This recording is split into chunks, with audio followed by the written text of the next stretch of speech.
কিন্তু আবার ও ছোট, তার জন্য খুব ডেলিকেটলি ওকে স্নান করাতে হয়, যাতে চোখে না জল ঢুকে যায়, নাকে মুখে না জল ঢুকে যায়। কিন্তু কি আর করবে, পালানোর তার উপায় নেই, তাই বেচারা বাধ্য মুখ করে এখানে দাঁড়িয়ে আছে স্নান করার জন্য। কিন্তু ভাবটা এমন, কতক্ষণে পালাবে ও? যেই ওর স্নান হয়ে গেল অমনি বিছানায় ওঠার জন্য লাফালাফি। তারপরে ওকে বিছানায় তুলে দেওয়ার পরে ও দেখো কি অবস্থা। যেহেতু ও এখনো বাচ্চা, 1 বছরও হয়নি, সেহেতু ও প্রচণ্ড দুরন্ত। ছুট লাগিয়ে ও চলে গেছে সোজা সোফার উপর। দেখো কাণ্ড। কিছুতেই ও ড্রায়ারে গা শুকোবে না। যেহেতু ড্রায়ারের সাউন্ডটা একটু বেশি, তো আমি কি করেছি, সেটা হচ্ছে আমাদের যে লন্ড্রি টেবিলটা আছে, মানে যেটাতে কাপড় জামা ইস্ত্রি করে, সেটা পেতে তার উপর ওকে তুলে দিয়েছি। আর ও হাইটে প্রচণ্ড ভয় পায়, ওই জন্য ওখান থেকে লাফাতেও পারে না। এরপরে ড্রায়ার দিয়ে ড্রাই করে আর ব্রাশ দিয়ে ব্রাশ করে ভালো করে ওর জটগুলো ছাড়িয়ে নিয়েছি।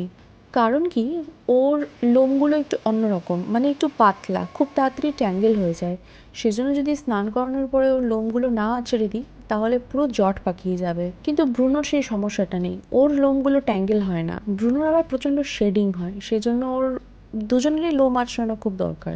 তারপরে ওদের সব কাজ করে টোরে আমার কাজ হলো চাদরটা চেঞ্জ করা। বেডশিটটাকে পাল্টে নতুন একটা বেডশিট দিয়ে চলে গেলাম রান্নাঘরে। ওদের লাঞ্চের টাইম হয়ে যাওয়াতে ওদের আগে লাঞ্চটা দিয়ে দিলাম। এরপরে শর্টকাটে কি দুপুরে রান্না করব সেটা ভাবতে ভাবতে হঠাৎ মাথায় আসলো যে চালে ডালে সেদ্ধ করে দিই। ভাই বলছিল যে খিচুড়ি বানাও।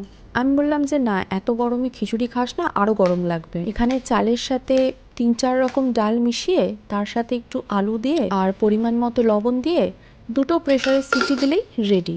চাইলে তোমরা এর সাথে গাজর, পটল এগুলো অ্যাড করতে পারো। এই রেসিপিটা আমার দিদার রেসিপি ছিল। দিদা এই ভাতটাকে ঝাল লঙ্কা দিয়ে মাখতো আর আমাদের মুঠো করে করে খাওয়াতো। চলো আজকে এই পর্যন্তই, দেখা হবে পরের ভিডিওতে।